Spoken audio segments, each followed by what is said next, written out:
Hi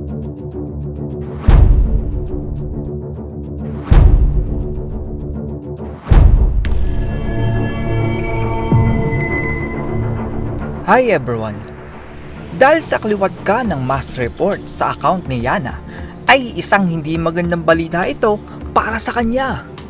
Ang kanyang Facebook account na may dambuhalang almost 500,000 followers ngayon ay wala na. Sa video na ito ay pag-usapan natin ang nangyari sa account ni Yana. Panoorin natin ang video na ito. Nagumpisa ang lahat ng ang netizen ay tila hindi na makita ang account ni Yana kapag nagsisearch sila sa social media. Dito umugong ang balita na tila deleted na ang account ni Yana. Ito ay marahil sa dami na nagre-report sa account ni Yana ay naban o na-disable ito sa social media. Sayang yung almost 500,000 followers niya dahil napakahirap pa namang abutin ang ganung kadaming followers.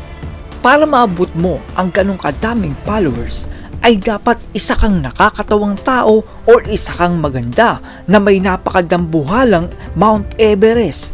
Sa ganung paraan ay makukuha mo ang atensyon ng mga tao at magiging dahilan kaya kanila ipapollow. Ako nga na hindi naman kagwapuhan at inaamin ko naman ay sobrang hirap bago ko maabot ang 38,000 subscribers.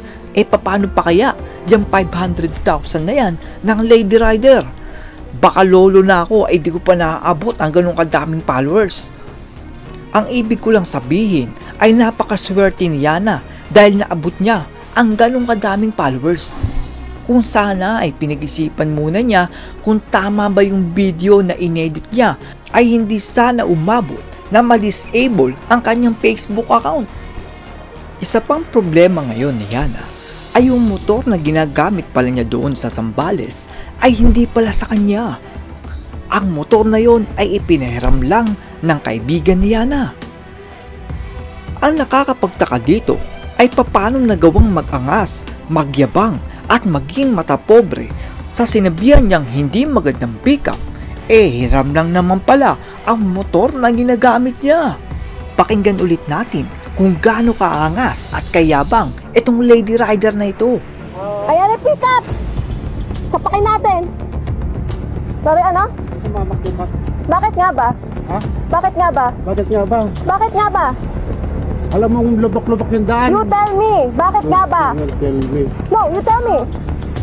You tell me. Huwag kang mamamakyo. Bakit nga ba? You tell me. Ginagit-git nyo kasi May side mirror ka, ako wala.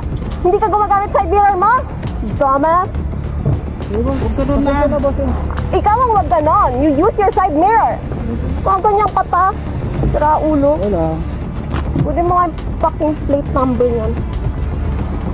Sorry po. Mais ka. Barami ko yung pangit mong pick-up. Dahil sa reckless driving at hindi magandang pag-uugali ng motovlogger ay ipinapasurrender ng LTO ang OR at CR ng motor.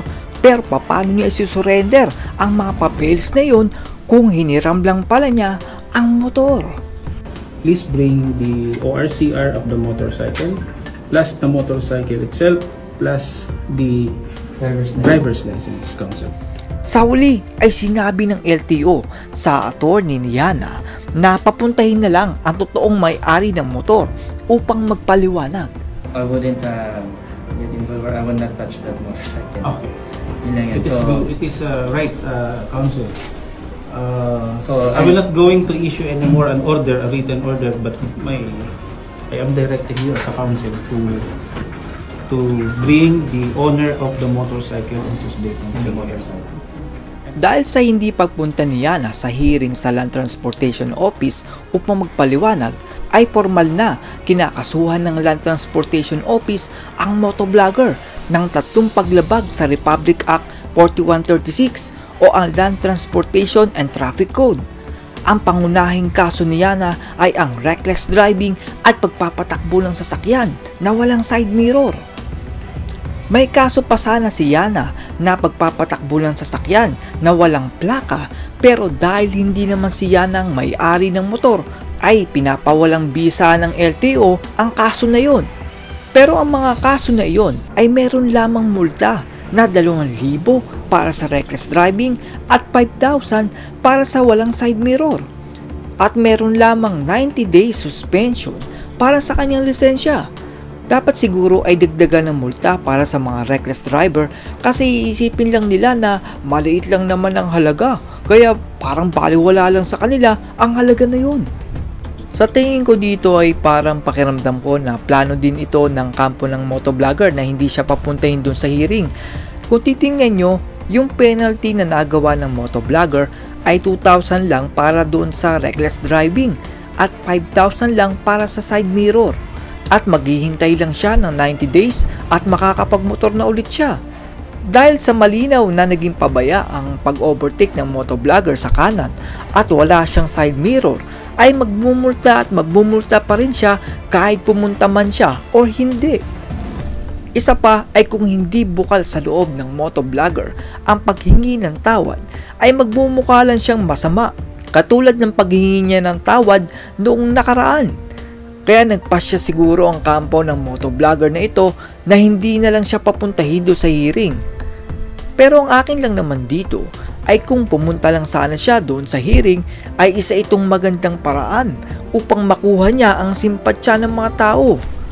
Kung nakita ng mga tao na sincere at makatotohanan ang kanyang paghingi ng tawad, ay panigurado na baka bumalik ang kalooban ng mga Pilipino sa kanya. Ngunit, ang tingin ko kasi sa mga lady rider ay sila yung mga klase ng babae na malakas ang loob at matapang. Dahil kung mahina ang loob mo sa pagsakay ng motor, ay hindi ka makakarating sa pupuntahan mo sa tindi ng nakakatakot na bilis na kayang gawin ng mga motor. Ngayon ay kahit makapagmaneho ulit ng motor si Yana, ay paano siya makakapag-vlog? Naban na ang kanyang account. Kung gagawa ulit siya ng bagong account, ay aabutin ulit siya ng 1 month para ma-monetize. At dahil kilala na siya ng mga tao, ay posibleng i-mass report ulit siya tulad ng nangyari sa kanyang main account. Katulad na lang ng isang motovlogger na si Noemi Garcia na napagkamalang si Yana. Dahil sa dami na nag-report sa kanyang page, ay nasuspend ang kanyang account na may 6.8 million followers. Akala kasi ng mga tao ay si Yana din ang taong yon dahil magkamukha sila. Sana ay maibalik pa ang account nitong si Noemi Garcia dahil wala naman siyang ginagawang masama at talagang sobrang dedication niya sa pagmumotor. Ang nangyari po kay Yana ay isang paalala na kapag nasa kalsada tayo ay palagi po tayong maging mahinahon.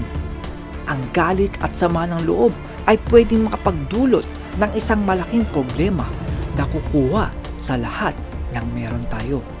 That's all everyone. Salamat sa inyong panonood. This is Chuck and you're watching Biker Drone.